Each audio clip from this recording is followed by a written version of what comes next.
Amén, amén, amén. Muchísimas gracias, mi hermano y mis amados. Que yo cuando estoy con jóvenes pierdo como unos 20 años, así que me encanta estar con ustedes porque cada jornada es como regresar a esas raíces juveniles. No sé si tengo la posibilidad de Ahora compartir. sí. Ok, Listo, pastor, muy bien. listo. Muchas gracias, muchas gracias. Eh, Realmente quiero compartir con ustedes más que un pasaje de la Escritura, sería más bien unas recomendaciones que quiero dejarles en este tiempo acerca de una forma de acercarnos a la Biblia como literatura. La Biblia es la palabra de Dios y tiene dos dimensiones. Una dimensión que es la dimensión divina, porque es inspirada por el Espíritu Santo.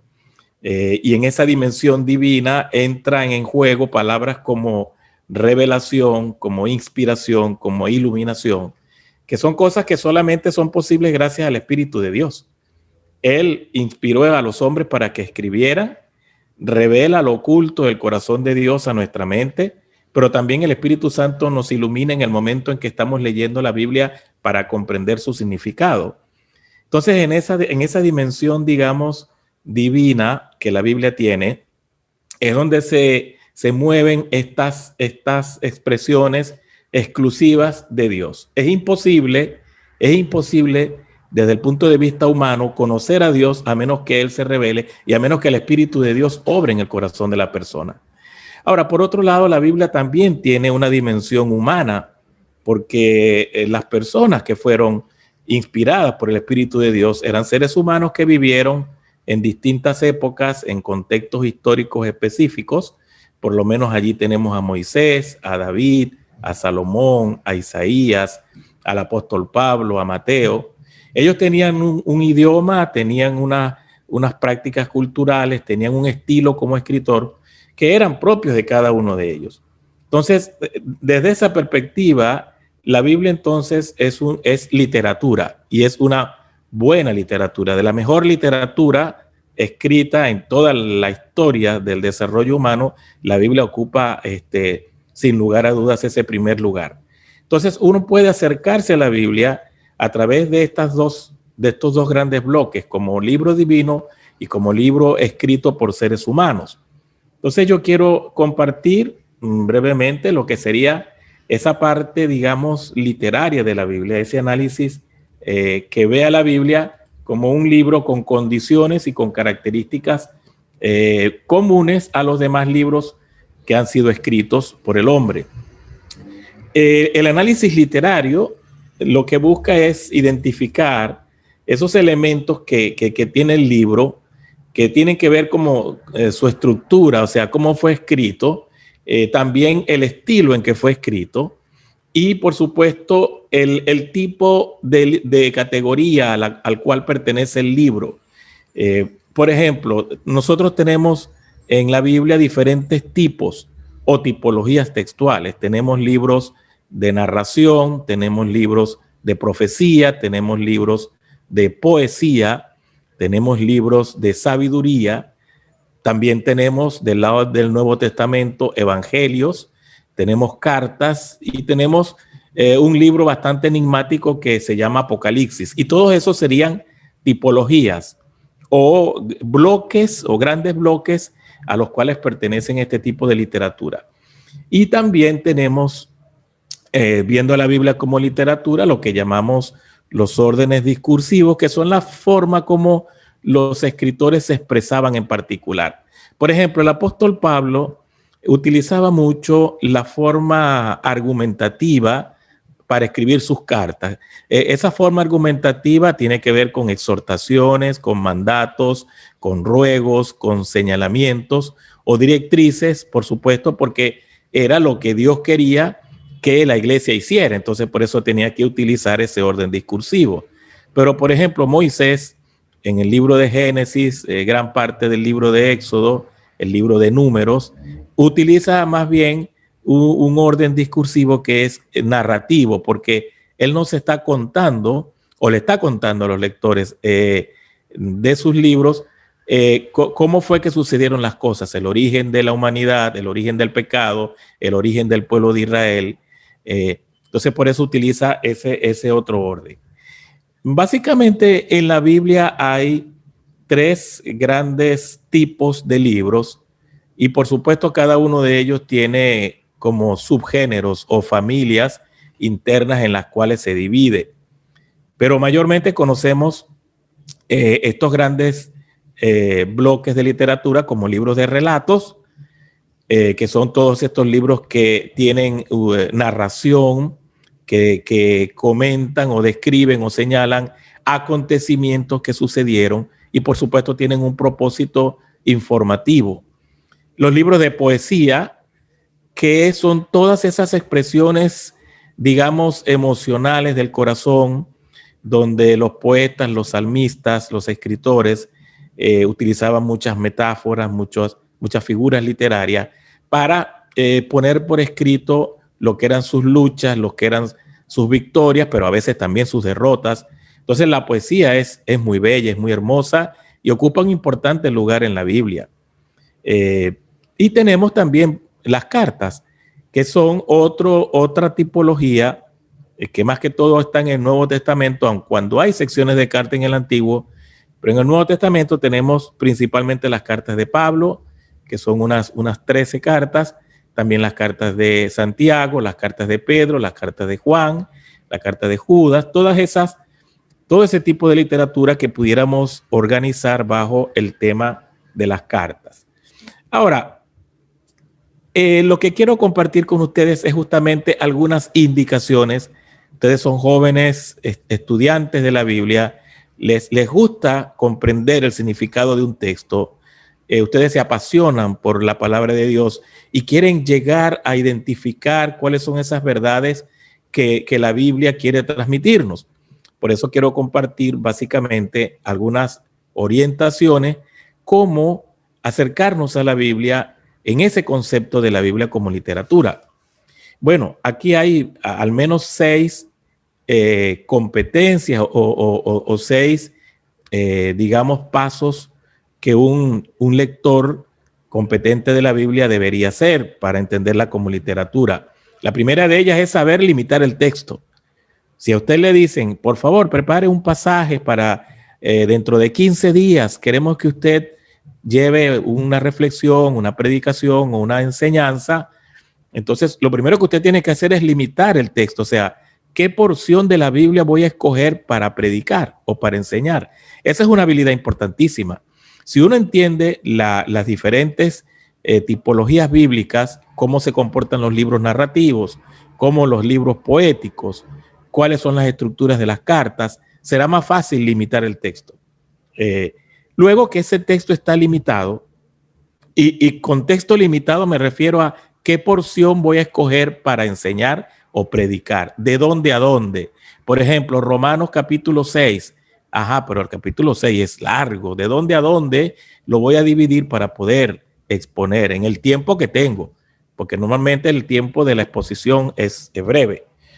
Luego que está limitado, entonces procedo a dividir ese texto en unidades más pequeñas. Todos los textos bíblicos, todos absolutamente, no importa su tipología, no importa la categoría a la cual pertenezca, es susceptible de ser dividido. Se puede dividir en unidades más pequeñas, pero viene de nuevo la pregunta, ¿cómo sé yo dónde voy a dividir este texto? Por ejemplo, Salmo 91, salmo muy conocido. ¿Cómo voy a dividirlo internamente para poder predicarlo en puntos o subpuntos, en unidades manejables? Esa también es otra habilidad que necesitamos desarrollar en el estudio de la Biblia como literatura. Ahora, una vez que esas unidades están divididas, tengo que analizarlas. Tengo que analizar cada uno de esos pequeños bloques en los cuales dividí mi texto. Hay criterios que necesito conocer según cada género literario. Una vez que yo he analizado esas unidades pequeñas, es que estoy en condiciones de identificar cuál es la enseñanza central que tiene ese pasaje, cuál es la enseñanza de ese texto. Si estoy, por ejemplo, en Mateo capítulo 5, versículos 1 al 10, por ejemplo, ese pasaje de Mateo 5 tiene una enseñanza central. Yo tengo que identificar cuál es, pero no puedo llegar a ella a menos que haya pasado por esos puntos anteriores, limitado el texto, dividirlo en unidades más pequeñas y analizar esas unidades más pequeñas de acuerdo a esa tipología literaria a la cual pertenece. Después que ya he identificado la enseñanza central, es cuando puedo redactar lo que llamamos los principios bíblicos que se derivan del pasaje. Los principios bíblicos son esas verdades eternas que no están sujetas al tiempo ni a la cultura, que eran verdad para el apóstol Pablo, pero que eran verdad también para nosotros hoy en día, que son válidas en Estados Unidos, en Perú, en Bolivia, en Venezuela, en China.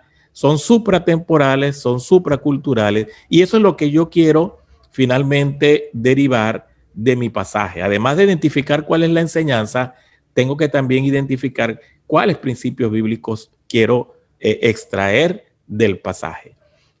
Luego que tengo los principios bíblicos identificados, entonces puedo organizar las ideas de ese pasaje en forma jerárquica, que eso se llama bosquejo exegético. Ya voy a hablar un poquito más sobre esto, porque el bosquejo exegético es la manera como yo voy a organizar todo el estudio que he hecho y lo voy a jerarquizar en ideas principales y secundarias antes de elaborar el bosquejo para predicarlo o para enseñarlo. Permítanme utilizar el ejemplo de los textos de relato justamente para explicar un poquito más la secuencia que mencioné. En los relatos, por ejemplo, cuando yo voy a limitar el texto, la unidad básica que se utiliza para analizar un relato se llama episodio. Un episodio es una secuencia de acciones que tiene, por supuesto, un inicio, un desarrollo, una parte que se llama clímax, o es donde ya la acción llega a un punto de quiebre y luego viene el desenlace. Todo eso, todos esos elementos que conforman el episodio es lo que se llama una trama. Por ejemplo, Éxodo capítulo 2, cuando se dice que una pareja de la tribu de Leví tuvo un niño y lo vio muy hermoso y lo ocultó, porque el contexto es que el faraón había mandado a matar a todos los niños varones. Lo ocultaron y por supuesto, no pudiendo ocultarlo más, lo colocaron en una pequeña arquita con brea y la colocaron en el río Nilo. Ese bebé quedó allí en esa arca, pero estaba cerquita a su hermana esperando a ver qué iba a pasar. De repente aparece la hija del faraón con su cortejo allí, ve al niño, se emociona, lo oye llorar, descubre que es un niño hebreo y dice, este es un niño hebreo. Y ahí estaba escondida cerca la hermana del niño y le dijo a la hija del faraón, si quieres yo puedo buscar una nodriza que te lo cuide. Y fue y buscó a la propia mamá del niño, quien lo crió, quien lo tuvo por un tiempo con ella, hasta que lo llevó de nuevo a la hija del faraón, quien lo adoptó. Eso allí es un episodio. Es un episodio porque tiene un inicio, un desarrollo, un clímax. O sea, ¿qué va a pasar con el niño? ¿Qué va a hacer la hija del faraón? ¿Lo va a matar? ¿Lo va a cuidar?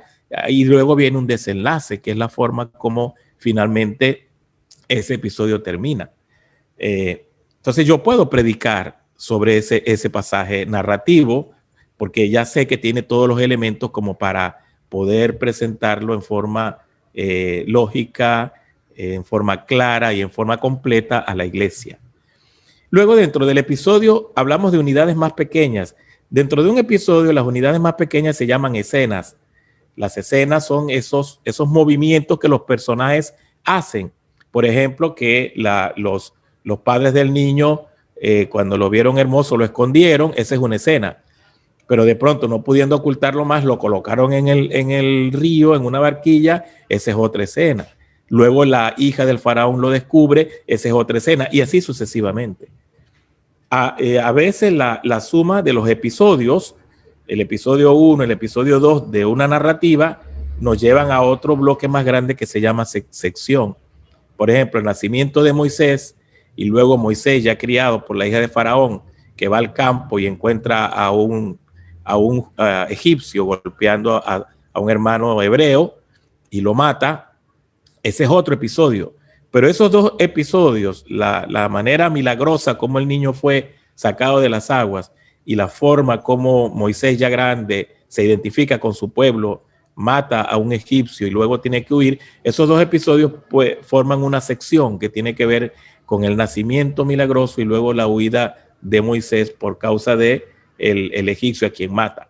Entonces uno puede ir hilando los episodios hasta formar bloques más grandes. Ahora, una vez que yo tengo identificado mi episodio, me toca ahora analizar esa unidad pequeña viendo quiénes son los que forman parte de él. En un episodio están los personajes, y estos pueden ser principales o secundarios, pueden ser personajes protagonistas o antagonistas. Eso lo relacionamos mucho con las películas que vemos, ¿verdad? En casi todas las películas hay uno o más protagonistas, pero también está como el villano, como el que enfrenta al protagonista y quiere frenar su avance. Bueno, los relatos en la Biblia son exactamente igual. Ahí tenemos a un David, un jovencito que tiene una pasión por el Señor, pero ahí tenemos un hombre gigante llamado Goliat que lo confronta. Entonces ahí vemos un protagonista y un antagonista. También los personajes pueden ser planos, que son esos personajes que son muy sencillos, que cada vez que aparecen siempre aparecen con los mismos rasgos. Por ejemplo, Judas en el Nuevo Testamento es un personaje plano. Y hay personajes más complejos que tienen altas y bajas, que no son tan fáciles de analizar porque a veces están bien, a veces están mal, a veces dicen cosas correctas, a veces dicen cosas incorrectas. Por ejemplo, el apóstol Pedro en los evangelios es un personaje redondo porque no es monótono, él tiene picos altos, picos bajos, etc. Pero además de los personajes, se analizan las acciones que los personajes hacen. Hay que revisar cada cosa que lo hacen, por qué lo hacen y cómo Dios respalda o no respalda lo que ellos hacen. También los lugares donde ellos están y, por supuesto, la trama. Todo eso, por supuesto, nos va a llevar, después que uno hace un análisis como ese, nos va a llevar a lo que se llama la enseñanza central del texto, que ahí uno debe tomar en cuenta, por supuesto, la temática del libro, o sea, cuál fue el propósito con que el autor escribió este libro, el lugar que el relato específico que yo estoy estudiando tiene dentro de esa gran temática.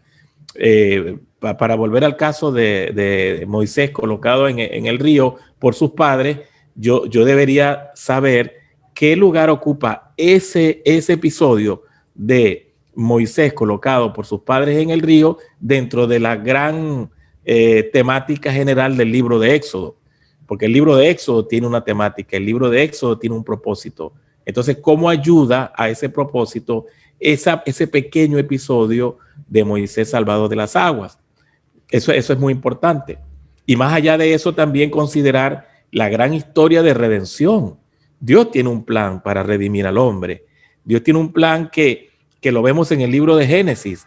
El hombre es creado, capítulo 1 y 2 de Génesis, pero el hombre cae en pecado, capítulo 3 de Génesis. Pero enseguida Dios empieza a mostrar que tiene un plan, una forma cómo va a resarcir esa situación de pecado. Se lo dice ya a la misma primera pareja cuando dice que va a haber enemistad entre la serpiente y la simiente de la mujer, y luego lo vemos cristalizando ese plan, por ejemplo, en el llamamiento de Abraham, en el capítulo 12 del libro de Génesis, y de allí en adelante arranca el plan a mostrarse de manera más clara. Llama a Abraham, luego los distintos patriarcas, Isaac, Jacob, José, que van siendo parte de ese eslabón en que Dios está construyendo ese gran plan para llamar a una nación primero que es Israel, y luego a través de Israel viene el Mesías, y el Mesías que ya está apareciendo en el Nuevo Testamento, en los Evangelios, cumple su misión, se va, pero deja a sus apóstoles encargados de multiplicar esa semilla, y eso lo vemos en el libro de Hechos, y luego a decirle a las comunidades cristianas cómo deben vivir, que esas son las cartas, y así sucesivamente. Todos los libros de la Biblia conforman un engranaje perfecto y que está concatenado o anclado a la gran historia de la redención. Por eso cualquier texto de la Biblia, y esto es muy importante que lo consideren, cualquier pasaje de la Biblia debo poder vincularlo a ese gran plan de la redención. Por ejemplo, volviendo al tema de Moisés, colocado en esa arquilla y colocado en el río Nilo. Si yo voy a predicar ese texto, una pregunta importante, ¿qué tiene que ver ese texto con el gran plan de redención? ¿Cómo puedo yo ver ese texto a la luz del hecho de que Dios quiere salvar a la humanidad? Esa pregunta es importantísima porque le da sentido total a un pasaje que no lo debo tomar en forma aislada, ni aislada del libro, ni aislada del plan de redención. Y finalmente, bueno, los principios que yo debo redactar, que deben estar en armonía con la trama del pasaje, por supuesto, y la enseñanza central. Y el bosquejo que debo escribirlo, los bosquejos de los relatos se escriben siempre en pasado porque son relatos, son cosas que sucedieron y por supuesto en una forma que me permita describir qué es lo que está sucediendo en el texto. Aquí coloco un ejemplo solamente para ilustrar lo que ya he mencionado. Estoy colocando Hechos 6, 1 al 7. Noten que es el texto donde hay murmuración de parte de los discípulos acerca de las viudas que eran desatendidas. Luego los 12 convocaron a la multitud para ver qué era lo que pasaba. Dijeron estas instrucciones, que ellos no deberían dejar la palabra de Dios para servir a las mesas, etcétera, etcétera. Es un pasaje que es conocido por nosotros. Entonces, fíjense cómo yo primero limito ese pasaje y digo que es un episodio completo. Tiene su trama completa, tiene su inicio, tiene su desarrollo, tiene un clímax, que es donde, ¿qué va a pasar aquí? ¿Qué va a suceder? ¿Se va a romper la unidad de la iglesia? ¿Va a haber una crisis entre estos que murmuran y las viudas que eran desatendidas y el resto de la congregación? ¿Cuál va a ser la decisión que los apóstoles van a tomar? ¿La iglesia se mantendrá unida o se va a dividir? Todo esto está en la mente del lector. Llega un clímax que es cuando vienen los apóstoles a responder y ellos entonces dan una instrucción que es seguida por la iglesia. A la iglesia le agrada esa propuesta y entonces se resuelve el conflicto de una manera importante porque en lugar de una división termina con un crecimiento de la iglesia. Entonces pude identificar que es un episodio completo. Pude también identificar, noten que utilicé un color para cada escena o para cada pequeño bloque o microbloque dentro del episodio. Y a cada escena entonces yo coloqué una especie de redacción. A la primera escena, que es el versículo 1, yo redacté que los griegos se quejan de que sus viudas no eran atendidas. ¿Ok? Y así hice con cada una de las escenas para identificarla. Y luego fíjense lo que hice. Después de ver que se dividía en varias escenas y agrupé esas escenas, entonces las escenas que estaban relacionadas entre sí, porque desarrollaban un asunto particular, las uní, las coloqué juntas. Entonces hice un bloque con todas esas escenas e identifiqué tres bloques dentro de mi episodio. El primer bloque, ¿cuál era el problema? O sea, ¿cuál fue la situación? ¿O qué fue lo que generó el conflicto? Y ese es el versículo 1. El segundo bloque, ¿cuál fue la solución que se le dio? Y es la manera como los apóstoles respondieron. Y luego entonces el tercer bloque, ¿cuál fue el resultado de la sabia decisión de los apóstoles y el apoyo de la iglesia a esa decisión? Y ahí es donde yo puedo y estoy en la capacidad entonces de escribir un bosquejo, que es un bosquejo, se llama exegético porque la palabra exégesis significa sacar o extraer, derivar de adentro de algo, sacar algo hacia afuera.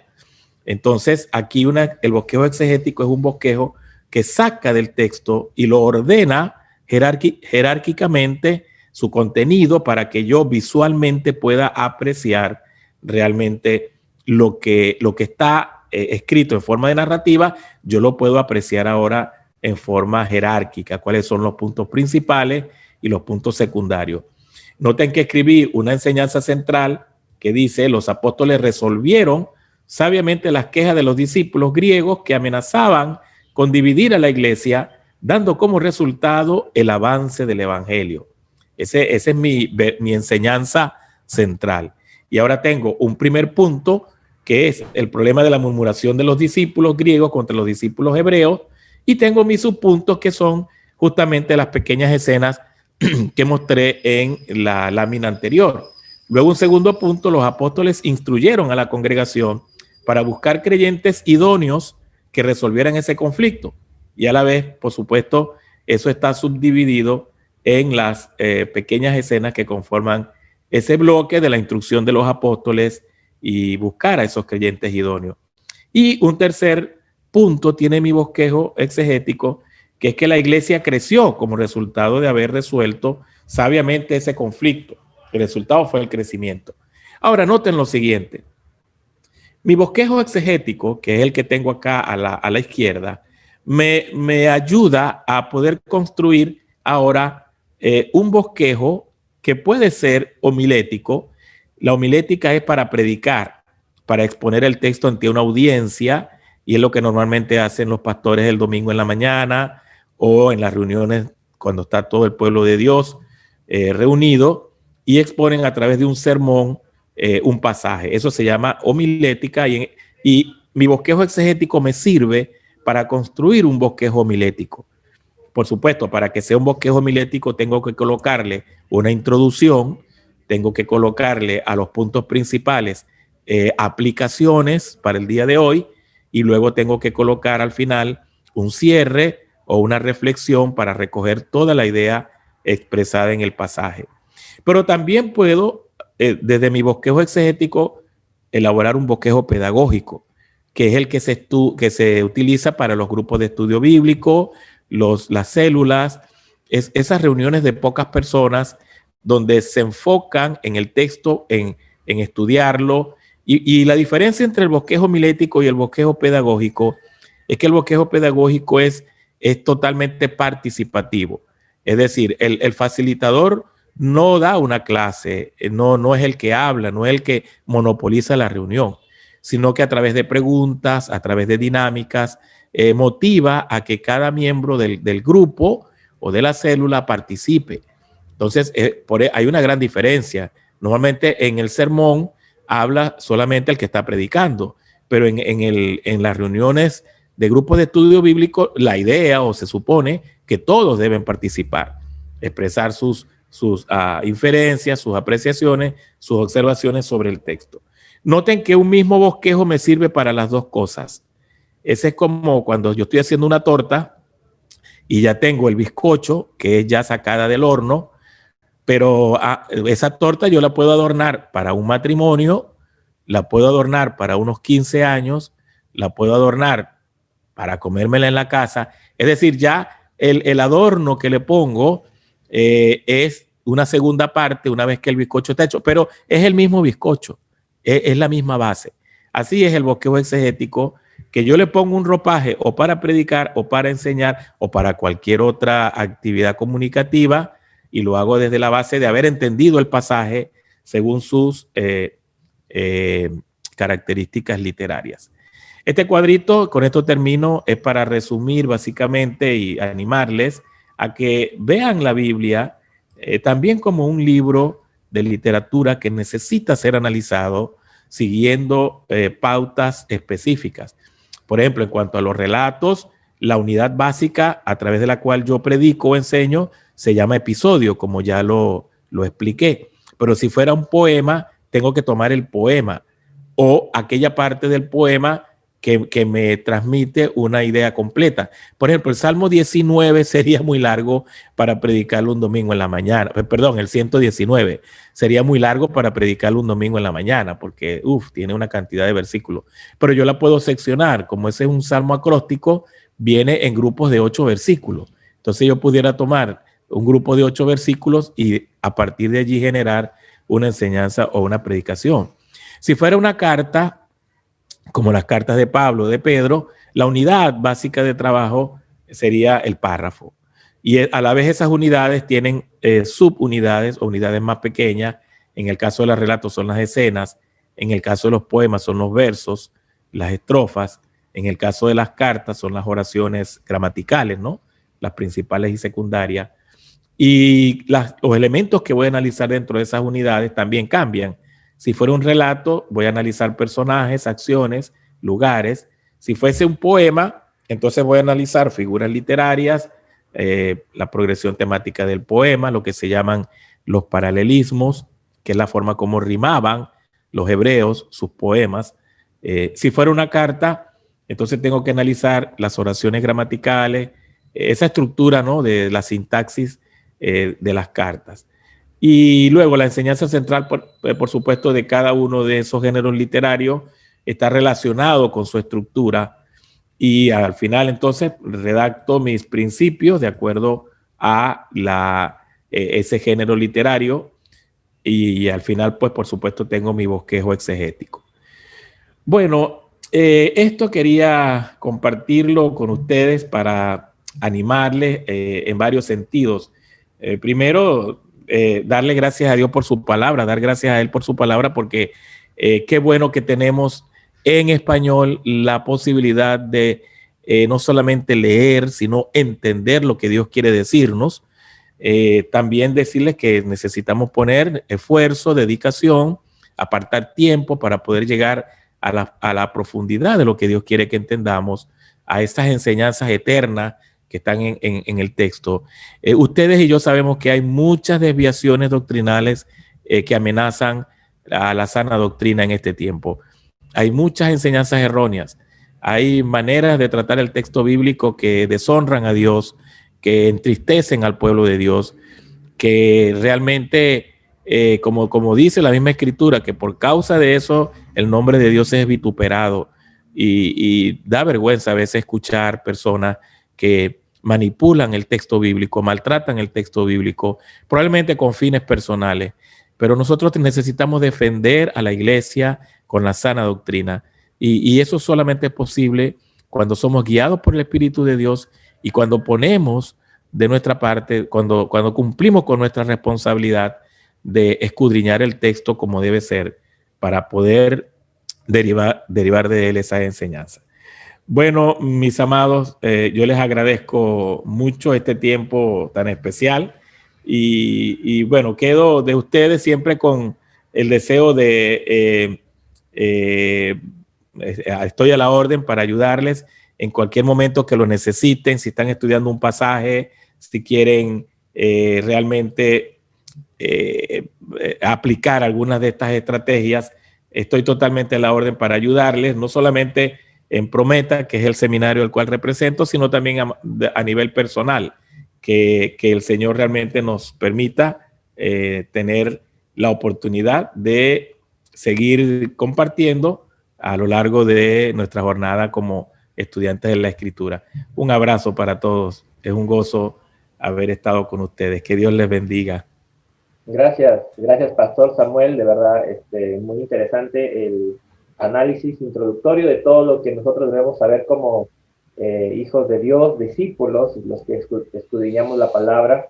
Bueno, sabemos y confirmamos de que esta es inspiración del Espíritu Santo, apoyado con el hombre, ¿no? De otra manera guiado por el Espíritu Santo, escribió la palabra del Señor, pero eso no quita de que sea palabra de Dios, ¿no? Eso no quita ahí. Hablaba el pastor de poder dividirlo por escenas, identificar los bloques también.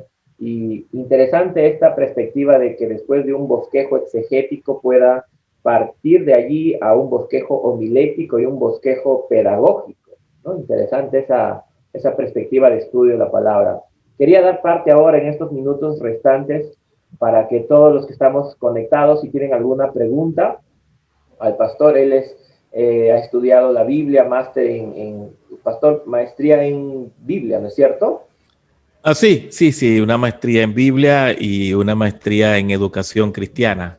Educación cristiana también. Él es vicerrector del seminario Universidad Prometa ahí en Costa Rica. Y si tienen ustedes alguna consulta, alguna pregunta, pueden hacerlo, pueden prender sus micrófonos o escribir por interno en el chat, porque el tema está en poder desarrollar este hábito de aprender a leer bien la Biblia, a poder entender mejor las Sagradas Escrituras cuando la leemos. Una consulta que me hacían, pastor, era ¿por qué tantas versiones de la Biblia? ¿por qué no solamente una? Y si hay tantas, ¿cuál es la mejor? La que tenga Sí, menos errores, me decían, porque se sabe de que hay errores en las traducciones también, y la que usamos es la Reina Valera, pero dicen que es la que más errores tienen, que de verdad hay en esto. Esa era la pregunta que me hacían justamente ayer al respecto. Tu respuesta, pastor. sí, este es un tema también muy apasionante y apasionado y genera también muchas, a veces, rivalidades innecesarias. La traducción de la Biblia obedece a tres criterios, básicamente. Número uno, el enfoque, digamos, filosófico de los traductores, el estilo de traducción. Número dos, el trasfondo teológico de los traductores. Y número tres, las fuentes manuscritas que ellos consultan. Empezando de abajo hacia arriba, en cuanto a las fuentes manuscritas que los traductores consultan, hay dos grandes fuentes que han sido consultadas para la traducción de la Biblia. Uno es el llamado Textus Receptus, que es un texto que tradujo un señor llamado Erasmo de Rotterdam para el tiempo previo al Renacimiento, que él tradujo el Nuevo Testamento al griego, es decir, escribió un Nuevo Testamento en griego, con los manuscritos que él tenía disponible en ese momento. Entonces, él hizo su traducción del Nuevo Testamento en griego con unos 10 o 12 manuscritos en griego que él tenía a disposición. Ese texto llamado Textus Receptus es el texto que básicamente utilizó Casiodoro de Reina cuando tradujo su versión. Entonces, Casiodoro de Reina utilizó el Textus Receptus de Erasmo. Más adelante, mucho más adelante, 2 siglos más adelante, empezaron a estudiar otros manuscritos más antiguos todavía, quizás con mayor fidelidad, y escribieron otro texto griego del Nuevo Testamento que fue llamado el texto crítico, que incluía no 12, sino muchos más textos, más o menos algo así como 2000 o 3000.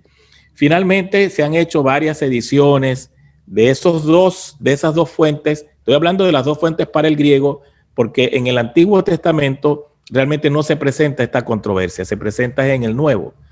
Y entonces, teniendo estas dos fuentes, el Textus Receptus y el texto crítico, entonces todas las traducciones al español utilizan una de esas dos fuentes. Reina Valera del 60 es prácticamente, bueno, hay otras, pero es la más conocida, que utiliza el Textus Receptus. Todas las demás, la Biblia textual, la Biblia de las Américas, la NBI, la Dios habla hoy, la Palabra de Dios para todos, la Nueva Biblia Española, todas las demás usan el texto crítico. Entonces, por supuesto, van a haber momentos en que uno compara la Reina Valera del 60 con otra traducción al español y se va a dar cuenta que a veces hay ciertas palabras, ciertas frases que no se parecen, y es porque están utilizando dos fuentes distintas. Ahora, con esto también debo decir que la diferencia entre estas dos fuentes, Textus Receptus y texto crítico, no es mucha. Es como 0,005 por ciento de diferencia. Realmente no hay casi diferencia.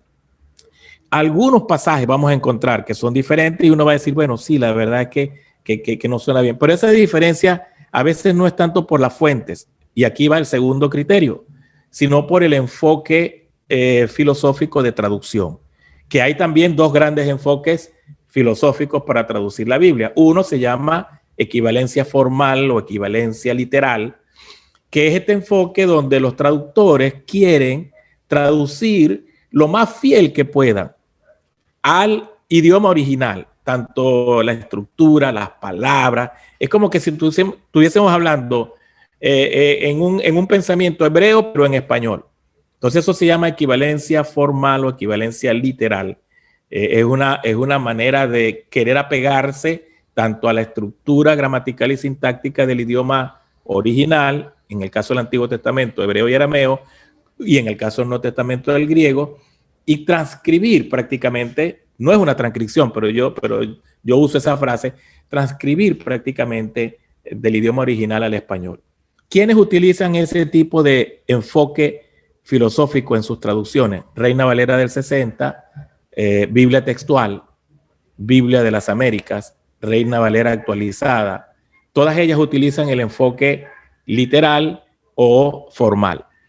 Y luego, más adelante, vino otro enfoque que se llamaba enfoque dinámico, que es ponerle en un mejor español o el mejor español posible, donde si bien es cierto, se entendió el idioma original, no se están respetando las estructuras tal cual como lo dijo Pablo, por ejemplo, como lo dijo Jeremías, como lo escribió Moisés, sino que lo coloquen en un español que cualquiera podría entenderlo.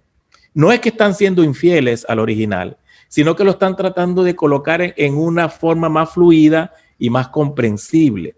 Por ejemplo, uno puede leer en Reina Valera del 60 frases como y habiendo cantado un himno, salieron del aposento. Fíjense esa construcción en español. Habiendo cantado un himno, un verbo compuesto, un participio que no hablamos así nosotros en español. Yo no llego a una casa y digo, hermano, habiendo comido yo una comida tan buena, te pido que por favor, no, uno no habla así. Entonces, pero cuando uno lee esa estructura es porque están colocándolo tal cual está en el original. El participio primero con su verbo compuesto y luego el complemento. Pero si tú lees ese mismo pasaje en NBI o Dios habla hoy, te lo va a decir de otra manera. Cantaron y se fueron, por ejemplo. Ah, bueno, eso es más fácil de entender. Entonces, ya esas diferencias no tienen que ver con las fuentes manuscritas que ellos están consultando, sino con el enfoque de los traductores, la filosofía de traducción. Y el tercer elemento tiene que ver con la teología del traductor. Pero en el caso de las versiones protestantes, la teología de los protestantes es una sola, o sea, la Reina Valera, la Biblia de las Américas, la Biblia textual, la Dios habla hoy, la NBI, todas tenemos la misma teología, digamos.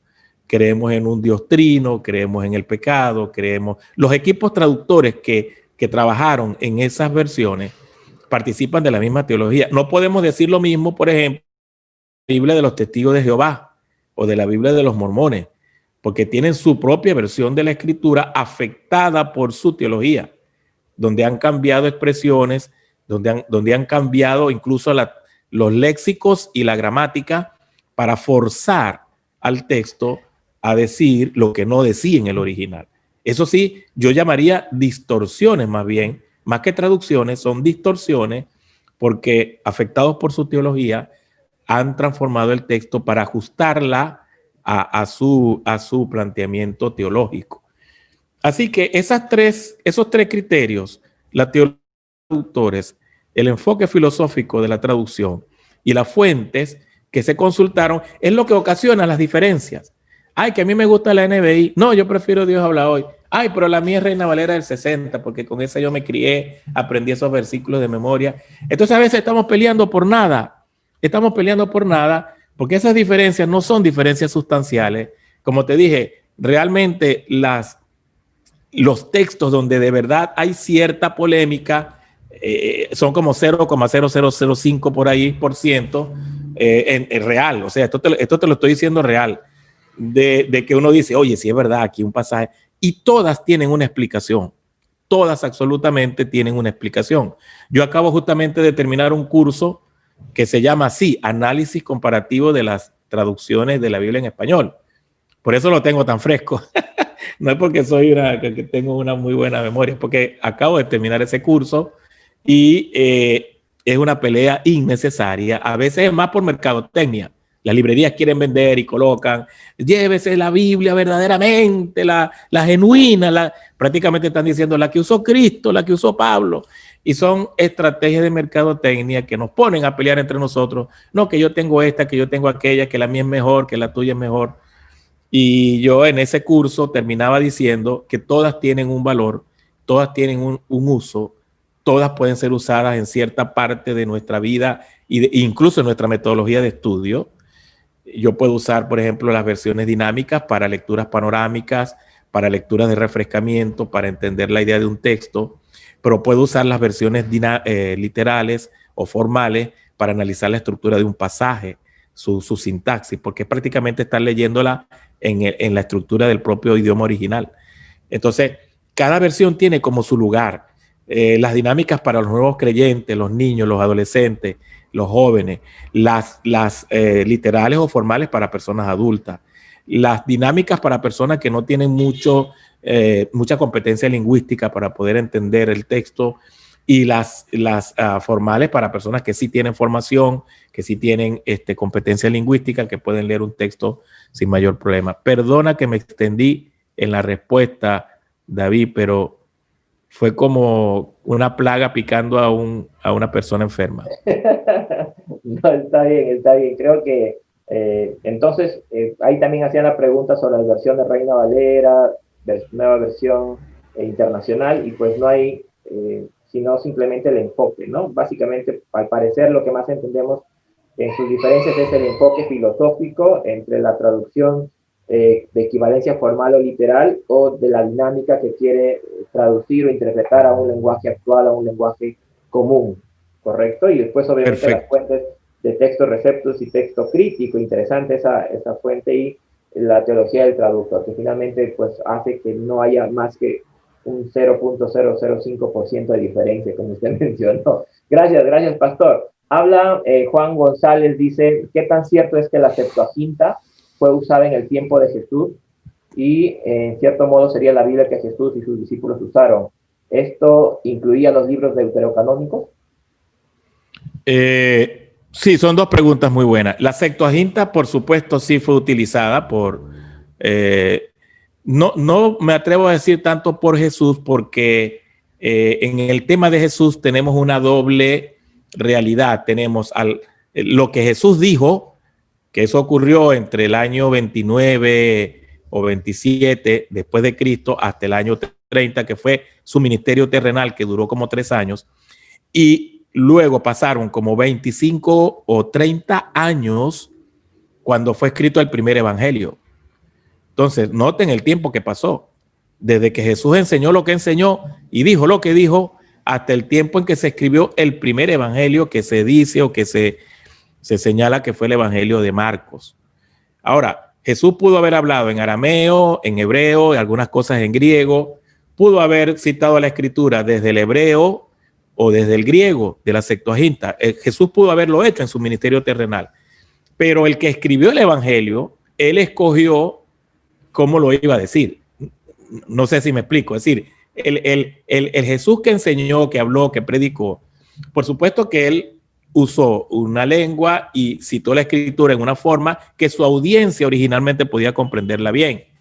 Ahora, cuando escriben los evangelios, cuando escribe Mateo, cuando escribe Marcos, cuando escribe Lucas, ellos pudieron haber citado bien sea la Septuaginta o el texto hebreo, que se llama texto masorético, el que estaba, digamos, en boga. Y es interesante porque más se nota este señalamiento, por ejemplo, en el apóstol Pablo.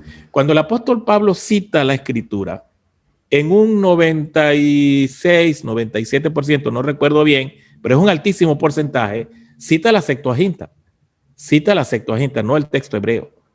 ¿Por qué? Porque la Septuaginta era la Biblia del Antiguo Testamento utilizada por la mayoría de las comunidades judías a las que Pablo predicaba, y luego que los creyentes gentiles se convertían, hablaban el griego. El griego era el idioma formal, oficial, y también el idioma común en el siglo I.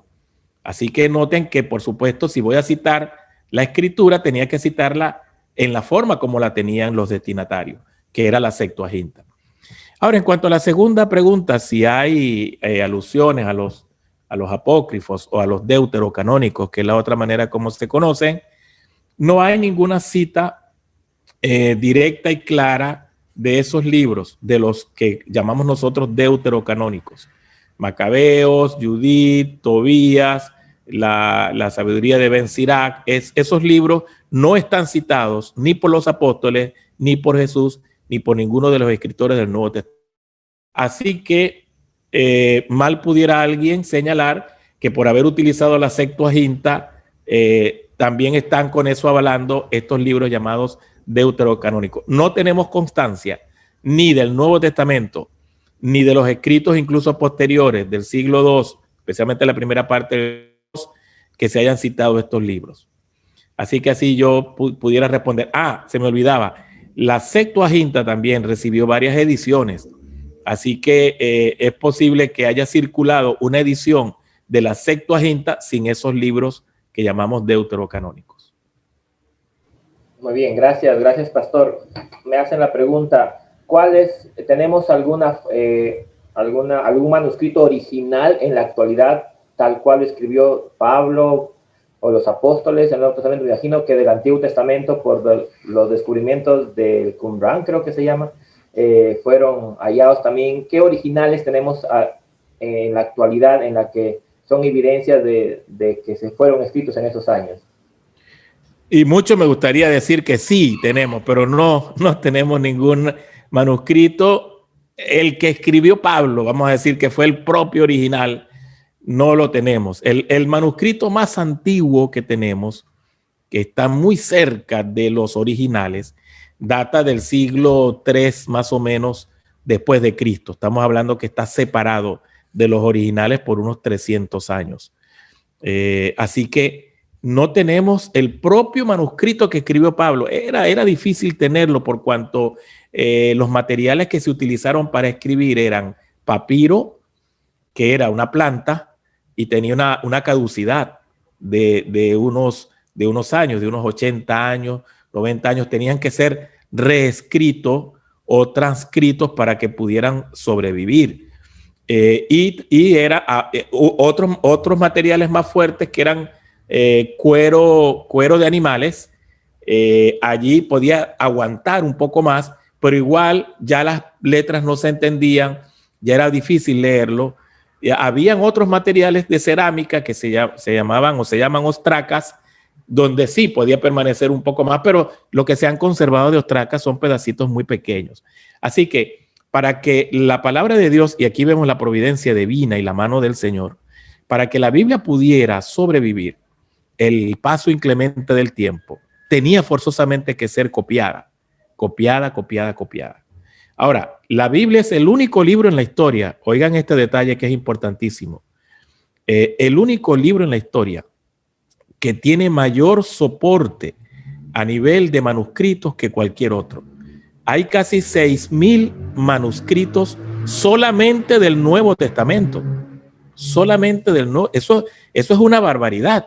Fíjense que de los grandes filósofos griegos, Aristóteles, Sócrates, Platón, de los grandes literatos como Homero, se conservan copias también, pero hay 10, hay 15.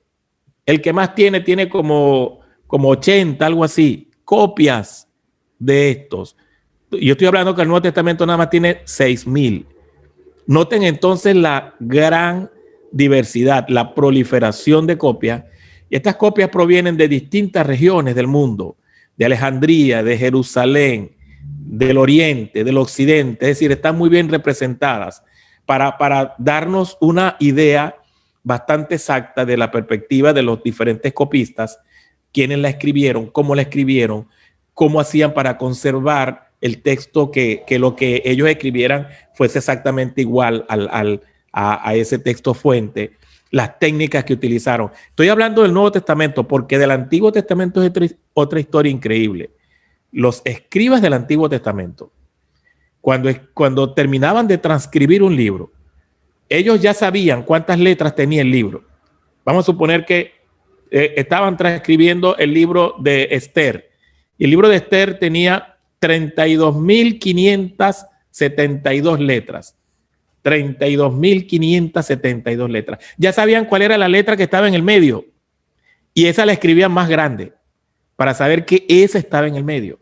Entonces, ellos contaban las letras que tenía el manuscrito que acababan de escribir. Y si se equivocaba por una, destruían el manuscrito que acababan de escribir. Y si la letra que está en el medio no coincidía, lo destruían. Y tenían que empezar otra vez. O sea, unas técnicas increíbles que para nosotros suenan como una historia de esas que bueno, si no la vemos, no la creemos. Pero así conservaban ellos, era el celo que tenían por la palabra de Dios. Eso es la historia de la conservación del Antiguo Testamento, es mucho más rigurosa y mucho más fuerte que la del Nuevo. Pero reconocemos que en el Nuevo encontramos una increíble seguridad, un margen altísimo de seguridad, Fíjense, vamos a hablar de las variantes, que son cuando tú comparas un manuscrito con otro, que hay una palabra que cambia. Por ejemplo, Romanos capítulo 1, versículo 6. Lo voy a leer en un manuscrito del siglo IV y después lo voy a leer en un manuscrito del siglo X. Y bueno, sí hay algunas palabras que cambian, algunas letras inclusive, o el orden de las palabras, a eso se llaman variantes. Bueno, hay más de 600,000 variantes. 600,000 variantes, si tú pones todos los manuscritos juntos y cuentas cuántas variantes tiene. De esas 600,000 variantes, otra vez ahí es donde caemos en lo que te dije, el 0,005% son variantes significativas. Significativas significan que afectan el sentido de la frase. Pero las demás son variantes. Uno puso Jesucristo y el otro puso Cristo Jesús. Uno puso del Padre y el otro pone y el otro colocó en el Padre. Y así entonces son variantes pequeñas y todas, como te lo dije anteriormente, todas pueden ser explicadas gracias a una ciencia que se llama crítica textual, que es una disciplina que ya tiene casi 200 años, donde se ha estudiado el texto de una manera pormenorizada, se han hecho análisis basados en la arqueología, en la historia, en la papirología, para determinar la exactitud del texto. Así que estamos diciendo que la Biblia es uno de los libros más exactos que tenemos en la historia de la humanidad, más precisos, menos dado al error. Y no, nos cuidamos mucho de eso porque estamos hablando de la palabra de Dios. Entonces, sí, ahora no sé si enfoqué bien la respuesta a la pregunta, pero más o menos por ahí viene el asunto. Gracias, pastor. Creo que sí estamos de acuerdo con lo que usted mencionaba. Pregunta aquí, Paul Ruiz, sobre que ha escuchado y qué de cierto hay de que hay versiones traducidas del inglés y no de los originales, si usted conoce alguno. Y también hay la pregunta sobre los idiomas que hablaba Jesús, ¿verdad que él hablaba como 4 idiomas en su tiempo? El griego, el arameo, el hebreo y el latín. O sea, era... Sí. Sí, no. Yo creo que Jesús hablaba todos los idiomas porque es Dios, ¿no? Y él podía comunicarse.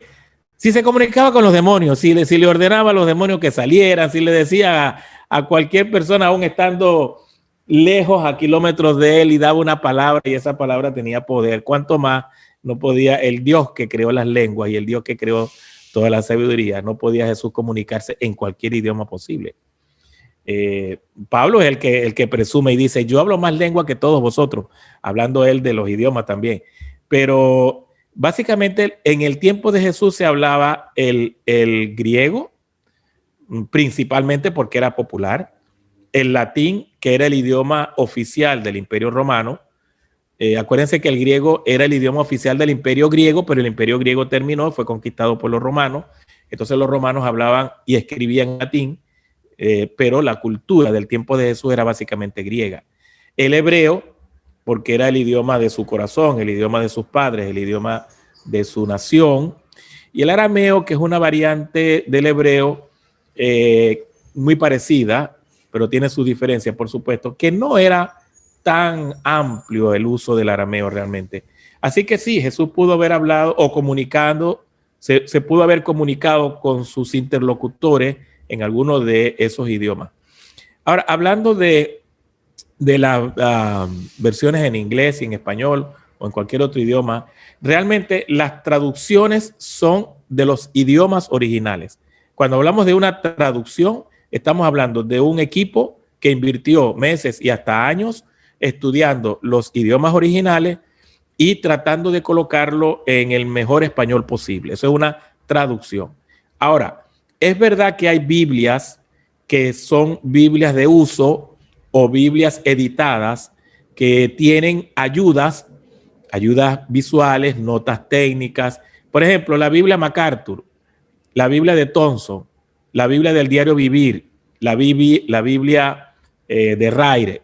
Son Biblias que además del texto tienen ayudas, muchas ayudas para leer las notas técnicas, mapas, cuadros, gráficos. Sí, son traducciones de Biblias que ya están en inglés. Por ejemplo, hay una Biblia anotada en inglés que tiene una equivalencia en español. Se hizo una traducción de las notas, los gráficos, los mapas. No están traduciendo el texto bíblico como tal. Eso ya está en el esfuerzo que se hizo del original hebreo, arameo, griego al español. Pero lo que sí están traduciendo es todo ese aparataje que acompaña la Biblia. Notas, cuadros, mapas, gráficos, introducciones, sumarios, etcétera. Y hay Biblias que tienen hasta un anexo, notas para el predicador o ayuda para el obrero cristiano, o la Biblia de la mujer, la Biblia del niño, la Biblia del joven, la Biblia de la mujer, qué sé yo. Es decir, hay muchas, pero eso cae en la mercadotecnia que te hablaba, ¿verdad? En que queremos vender y queremos vender a un público particular y ellos deben, bueno, comprar nuestras Biblias, por supuesto. Entonces, engalanan la Biblia con distintos recursos y esos los traducen del inglés casi siempre, no son hechos en español. Ahora, no están traduciendo del inglés al español el texto bíblico, eso era lo que quería aclarar. Ya la versión que están usando es o la Reina Valera del 60, que ya está traducida, o la NBI, que ya está traducida, etcétera. Amén. David, no sé si pueda yo, pero quiero decirles cuál es mi correo para que si tienen alguna duda de algún tema relacionado con la Biblia, no me pregunten quién va a ganar las elecciones o si se va a acomodar el tema político, pero de la Biblia pueden preguntarme cualquier cosa que esté bajo mi alcance de responder, yo con gusto lo haría. Mi correo es samuelmarcano77@hotmail.com. samuelmarcano77@hotmail.com.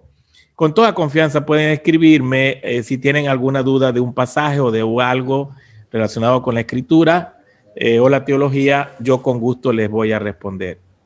Gracias. Gracias, pastor. Aquí está el pastor Adán, él es superintendente del Distrito Perú del Oriente, Iglesia del Nazareno, muy cercanos y amigos con el pastor César Mamani, que también lo tenemos ahí en cámara. Y también tenía una consulta, me acaba de hacerlo, y bueno. Sí, adelante. Y ustedes dos se parecen. Papá e hijo. No, he escuchado algunos videos en los que dicen que la nueva versión internacional es auspiciada y, bueno, económicamente por un satánico, ¿no? ¿Hasta dónde hay de cierto eso? No, bueno, la nueva versión internacional de todas las versiones en español es la que más ataques ha recibido realmente.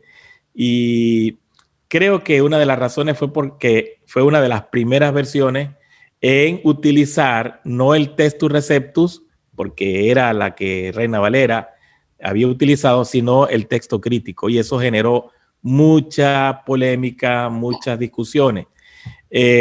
No es totalmente cierto eso del auspicio, pero yo, para no extender mucho, me comprometo, si me escriben, a enviarles un link de un hermano de apellido Schrögen que ha estudiado como por más o menos unos 20 o 22 años este tema de las traducciones. Él tiene un doctorado en Nuevo Testamento, él es profesor en la Universidad de CEPA, allí en San José, y yo les voy a remitir a un video que él tiene, instruccional, sobre este tema, precisamente este tema que el hermano ha hecho la pregunta.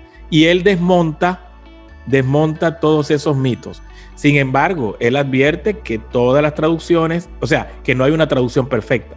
Todas tienen fragilidad por esos tres criterios que les mencioné. La fuente que están consultando, la filosofía de traducción y la teología. Entonces, sí vamos a encontrar debilidad en algunas, pero debilidad no significa que es satánica, que es auspiciada por satánico o que quiere quitar a Cristo su lugar o la expiación, como son los ataques que yo he escuchado.